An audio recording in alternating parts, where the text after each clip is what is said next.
CWC में रजामंदी भी हो गई है। यानी कांग्रेस के 23 दिग्गजों ने जो चिट्ठी लिखी थी उसे एक तरह से दरकिनार यानी खारिज कर दिया है। लेकिन आज दिन भर कांग्रेस के भीतर और बाहर जो ड्रामा हुआ, सियासी ड्रामा हुआ, वो बड़ा दिलचस्प है। क्योंकि वर्किंग कमेटी की बैठक शुरू होते ही खबर आई कि राहुल गांधी उन 23 लोगों पर जमकर बरसे हैं जिन्होंने सोनिया गांधी को चिट्ठी लिखकर कहा था कि पार्टी को अब एक जमीनी स्तर पर सक्रिय अध्यक्ष की आवश्यकता है, साथ ही संगठन से ऊपर से लेकर नीचे तक बदलाव की भी आवश्यकता है। सूत्रों के हवाले से कहा गया कि राहुल गांधी ने कहा कि ये लोग बीजेपी से मिले हुए हैं, जिसके बाद गुलाम नबी आजाद और कपिल सिब्बल ने अपनी ही पार्टी के खिलाफ मोर्चा खोल दिया। हालांकि इसके बाद सुरजेवाला मैदान में उतर आए, कहा कि राहुल गांधी ने ऐसा कुछ नहीं कहा है, जिसके बाद मामला ठंडा हुआ या फिर उसको कवर फायर देने की कोशिश हुई। सिब्बल और गुलाम नबी आजाद ने अपने तेवर ढीले कर लिए, लेकिन बड़ा सवाल यह है क्या कांग्रेस गांधी परिवार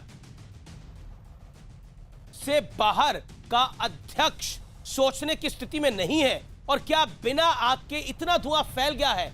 इस पर होगी आज देश की सबसे बड़ी बहस, क्योंकि हम इस कार्यक्रम को नाम दे रहे हैं बगावत, और इसके पुख्ता सबूत आज मैं आर पार में पेश करूंगा कि बगावत का संदर्भ क्या है। क्योंकि कांग्रेस पार्टी में यकीन मानिए भूचाल है। मैं आपको बहुत साफ गोई से बोल रहा हूं, कांग्रेस पार्टी में भीतर का भूचाल है, जो आज सीडब्ल्यूसी की बैठक में हमें देखने को मिला।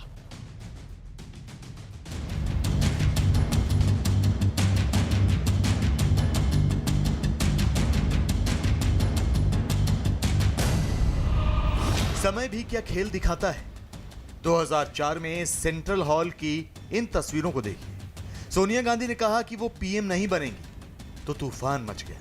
नेता हाथ पांव जोड़ने लगे कि सोनिया जी अपना फैसला बदल लीजिए। मैं विनम्रता के साथ ये पद स्वीकार करने से मना करती हूं।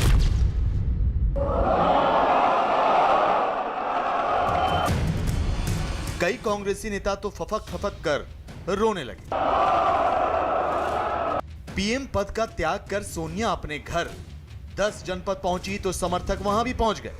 खुद को अनाथ बताते हुए कई लोग छाती पीटने लगे। कांग्रेस के पूर्व सांसद गंगा चरण राजपूत तो अपनी कनपट्टी पर पिस्तौल लगाकर खुदकुशी की धमकी देने लगे। अब जरा आज के युग में आइए। गुलाम नबी आजाद, आनंद शर्मा, कपिल सिब्बल, मनीष तिवारी, शशि थरूर, जितिन प्रसाद, भूपेंद्र सिंह हुड्डा, वीरप्पा मोइली समेत 23 दिग्गज कांग्रेसी नेता सोनिया गांधी को चिट्ठी लिखते हैं और कहते हैं कि एक पूर्णकालिक और जमीनी स्तर पर सक्रिय नेता अध्यक्ष बने, संगठन में ऊपर से लेकर नीचे तक बदलाव किया जाए। इस विवाद के रायते को समेटने के लिए सीडब्ल्यूसी की बैठक हुई तो रायता और फैल गया। पहले कथित तौर पर सूत्रों के हवाले से खबर आई कि राहुल गांधी ने सीडब्ल्यूसी की बैठक में कहा है कि जब पार्टी राजस्थान और मध्य प्रदेश में विरोधी ताकतों से लड़ रही थी और सोनिया गांधी अस्वस्थ थी, तो उस समय ऐसा पत्र क्यों लिखा गया? पत्र लिखने वाले नेता बीजेपी के साथ साठगांठ कर रहे हैं। इसके बाद तो तूफान खड़ा हो गया। कपिल सिब्बल ने कहा, पिछले 30 साल में मैंने कभी बीजेपी के पक्ष में बयानबाजी नहीं की, फिर भी मुझ पर मिली भगत का आरोप लगाया जा रहा है।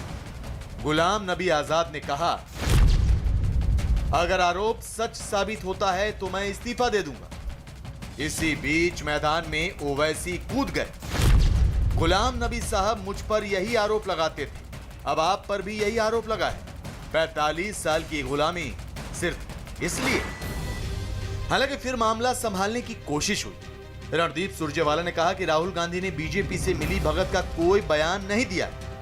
इसके चंद मिनटों बाद ही कपिल सिब्बल ने नाराजगी वाला पुराना ट्वीट डिलीट किया और नए ट्वीट में लिखा, राहुल गांधी से मेरी बात हुई, उन्होंने ऐसे किसी बयान से इनकार किया है, इसीलिए मैं पुराना ट्वीट वापस लेता हूं। थोड़ी देर बाद ही गुलाम नबी आजाद का ट्वीट भी आ गया, जिसमें उन्होंने कहा, राहुल गांधी ने ऐसा कभी नहीं कहा कि चिट्ठी बीजेपी के साथ मिलकर लिखी गई है, ना सीडब्ल्यूसी के भीतर ऐसा कोई बयान दिया गया और ना बाहर।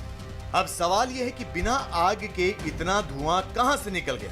तो आज इसी पर होगी देश की सबसे बड़ी बहस।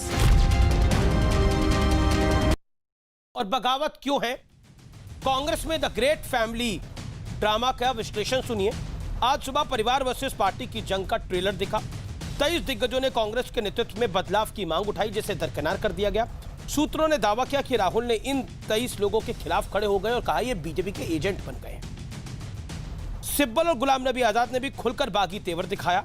शाम होते होते खबर आई कि सोनिया गांधी अब अध्यक्ष बनी रहेंगी। क्या कांग्रेस में गांधी परिवार से बाहर की आवाज मायने नहीं रखती? क्या अध्यक्ष पद सिर्फ गांधी परिवार के लिए आरक्षित है? लेकिन बगावत क्यों है?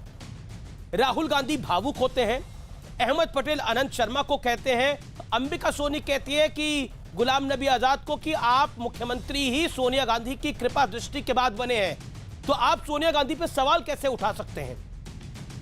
जो कांग्रेस पार्टी को जीवंत पार्टी कहते थे, कांग्रेस जे, क्योंकि कई नेताओं ने, प्रवक्ताओं ने हमारी डिबेट में बोला कांग्रेस एक जीवंत पार्टी है। जब सबसे पायलट वाला एपिसोड था तो ये कांग्रेस जीवंत पार्टी में अगर 23 लोगों की चिट्ठी आ गई तो क्या उनकी पॉलिटिकल लिंचिंग शुरू हो जाएगी? मेरे साथ बात करने के लिए आज ज्यादा दिग्गज मेहमान हैं।